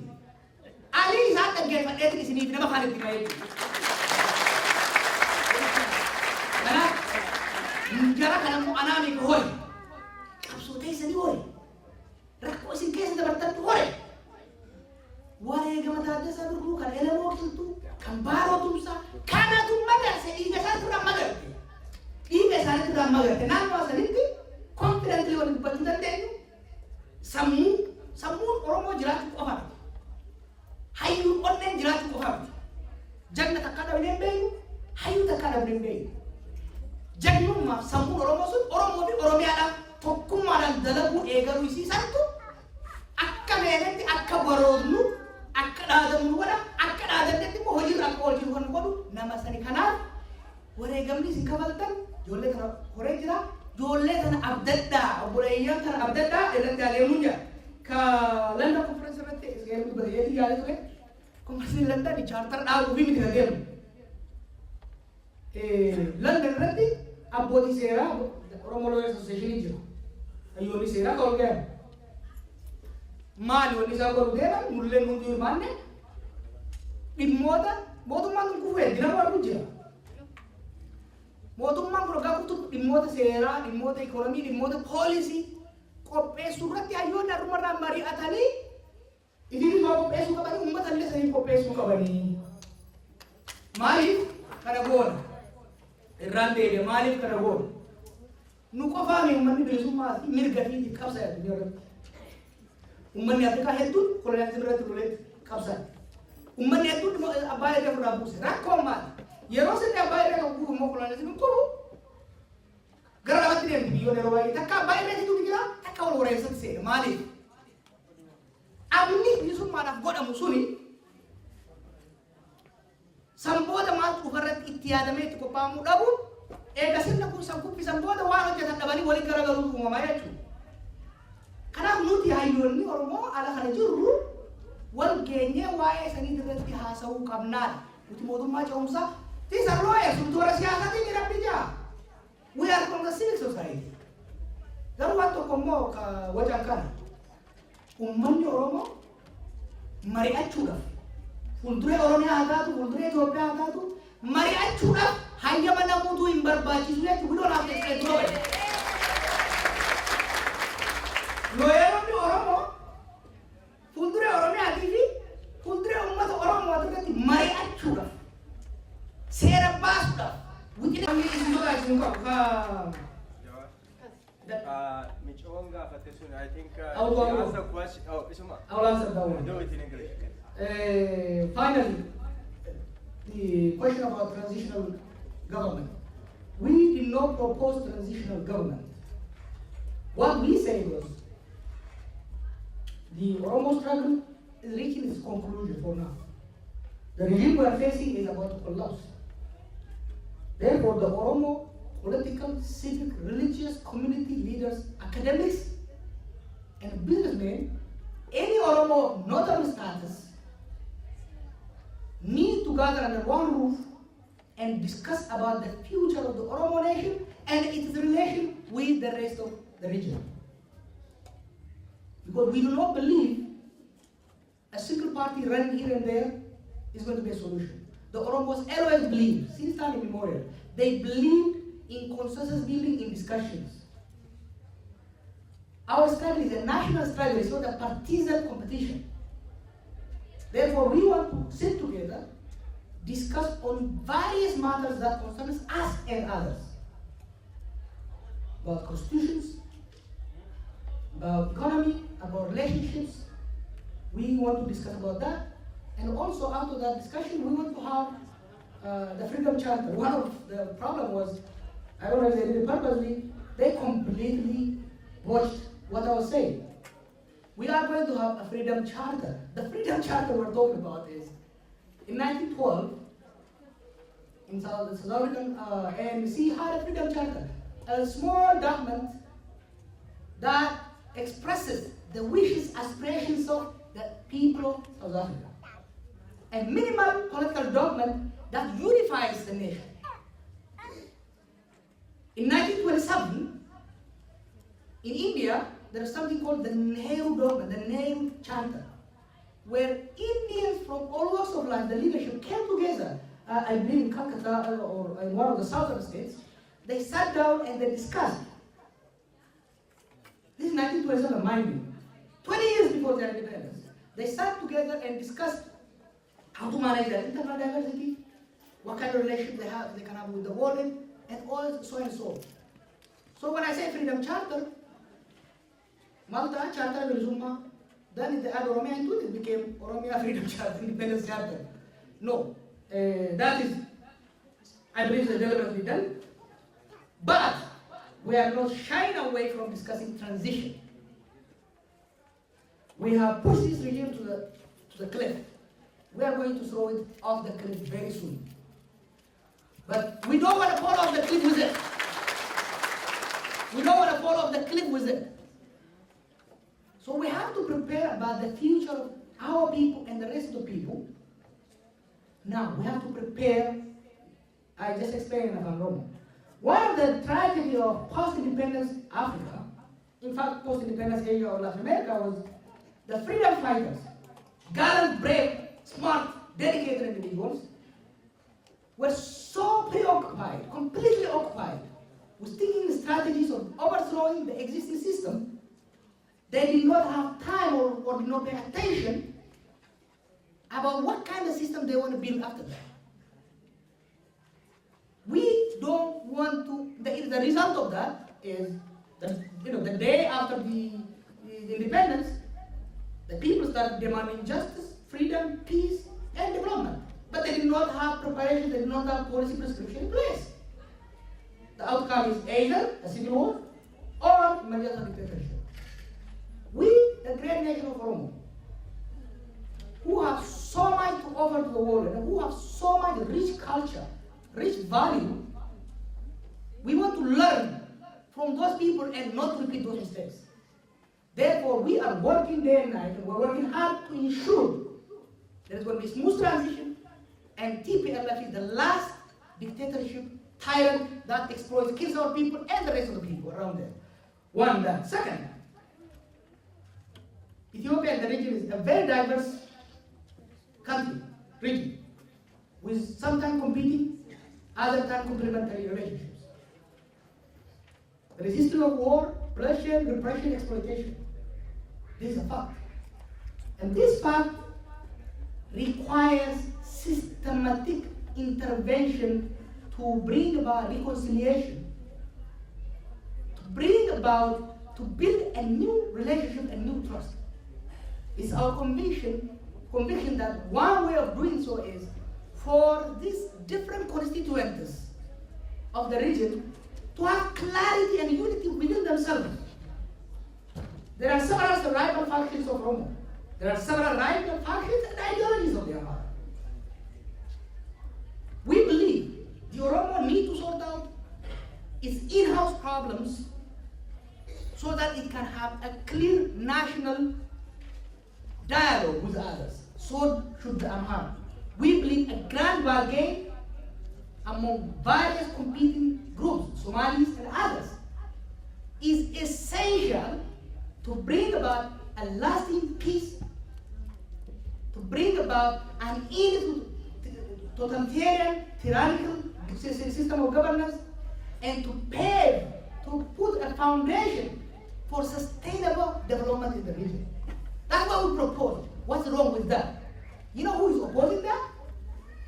One, the regime that wants to extend its life by misrepresenting facts, by spreading lies, and by causing conflict among ethnicities and religious groups. Guess who else? Those who want to come back to power. Those who want to bring an old system of repression, an old system of domination in the region. They are threatened with the fast-changing realities where Oromos, Amharas, and other people are saying, I am who I am, what I have is mine, do not rob me, do not repress me, let us have, a peaceful coexistence, because they don't want to do that.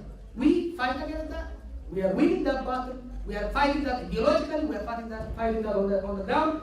Let me say, what we are proposing, what we are doing is good for Oromo, and even better for the rest of the nation. National in Ethiopia, we continue to explain what we do for the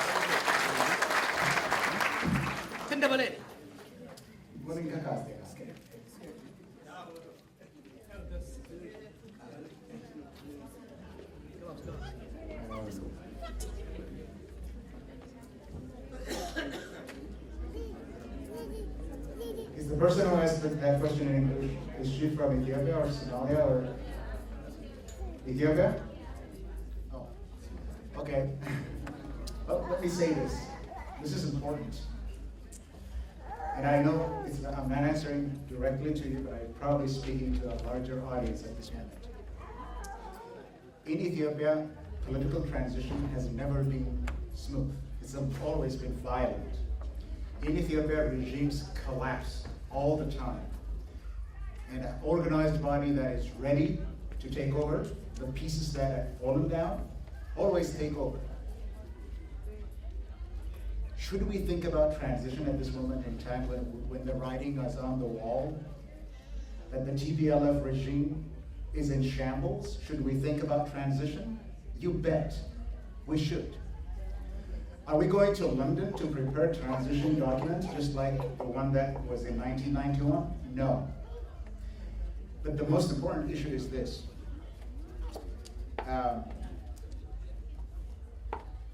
I believe with all my heart that we live in revolutionary times as Oromos. People have characterized the Oromo protest as another turning point.